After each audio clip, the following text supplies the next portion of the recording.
Hey guys, you'll have to excuse me. You kind of caught me during a nap reading my United States history textbook. I know these textbooks can be really boring. Even teachers can fall asleep reading it, trust me. I know you thought it was only your 7th graders that got bored, but adults can get bored reading too. But you know what? I think it's time we stand up and take action. It's time to stop being bored while you're reading. I think we need to address some strategies that will help us get through our history textbooks and make reading more enjoyable. So I'm going to talk about a couple things I think you might have problems with when you're reading this textbook, and I'll give you strategies that can help you overcome these difficulties. First of all, something you might have an issue with is being bored, right? Most of you look at a history textbook, you think, that's it, snooze fest, I'm either going to burn through this reading so I can get it over with, or I'll probably fall asleep so I'll just make up that I read it later on. Well, enough. Right, in our unit now we're going to be covering Unit 7, The Emergence of Modern America, from 1898 to 1929.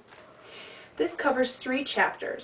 Chapter 22, America Becomes a World Power, Chapter 23, World War I, and Chapter 24, The Roaring Twenties. Now, one thing I know when I look at a textbook, I kind of look for how the pictures and the text boxes and the graphs and things like that. Because what do those mean? Less text on a page, which means less that I have to read.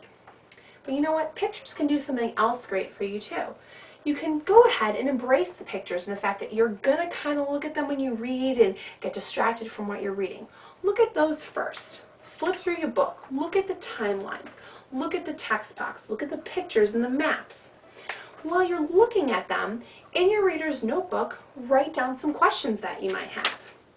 For example, here we have a picture, and the caption reads, Chinese fighters tried to remove all foreigners from China during the Boxer Rebellion. Why are we talking about China in United States history? I'm not quite sure. And what is this Boxer Rebellion? Was boxing big in China? I don't know. So I'm going to take my reader's notebook and write down some of these questions I have. And I'll continue on through.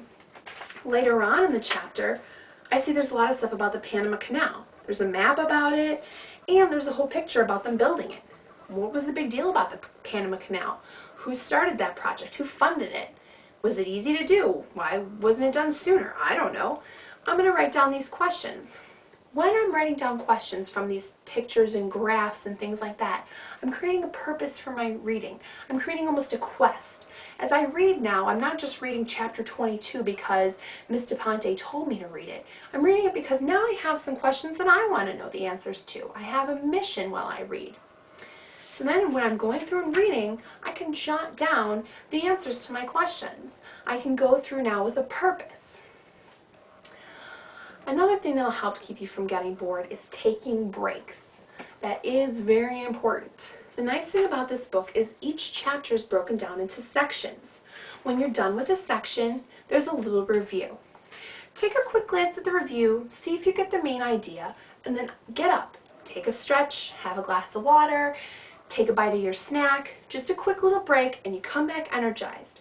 That way you're not pushing through the chapter and getting tired, and by the end you don't even know what you're reading anymore. Remember, these section breaks should be mini breaks, not huge breaks that are going to take you away from your reading so you won't come back. That can help you stay energized and keep you from getting bored. The second problem that I think you might encounter is just the sheer amount of information in the history textbook. There's a ton of information in here. How do you decide what is important and what isn't? Well, the nice thing about this textbook is that each section has questions for headings. Right here we have, what were the results of the war? So what I'm going to do in my reader's notebook is while I'm reading, I'm going to write down my question, read through this section here, and then take a couple notes, 1, 2, maybe 3 points at most, telling about the results of the war and what happened to Cuba after the war. Do the same thing. These questions should signal you that this is a key point of information in the book. That way you can focus on key ideas and not get caught up in all the names and dates.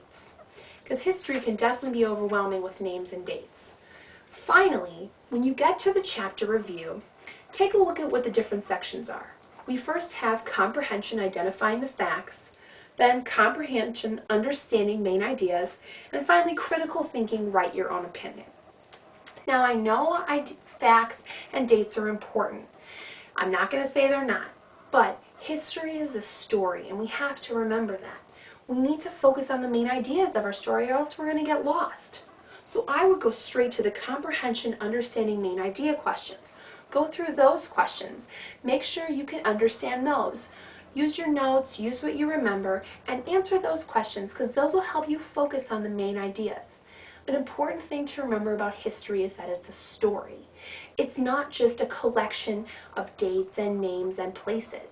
If we can think of history as a story, it can become more interesting to us and it can become easier to understand than just memorization. So take your time at the end of the chapter, use these understanding main ideas questions, and tell yourself a story in your head. Have a little mini conversation with yourself about the section of history that you just read. Then you can know that you understand those main ideas and you haven't got caught up in the small facts and details. Remember, reading is an inevitable part of life. It's part of your everyday schoolwork, even your after-school work, your pleasure, and it will be a part of your job. So if we can use strategies to keep us more interested in what we read, it'll make reading more enjoyable. I think the important thing is to not give up when you struggle, because although a textbook can be daunting, it can be a great jumping off point. You might read about something in here that you're really interested in, and then you could do maybe more research on that, something that interests you.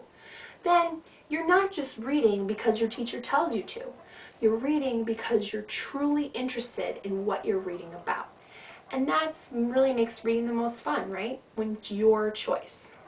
So good luck, my little 7th graders. I have full faith in you.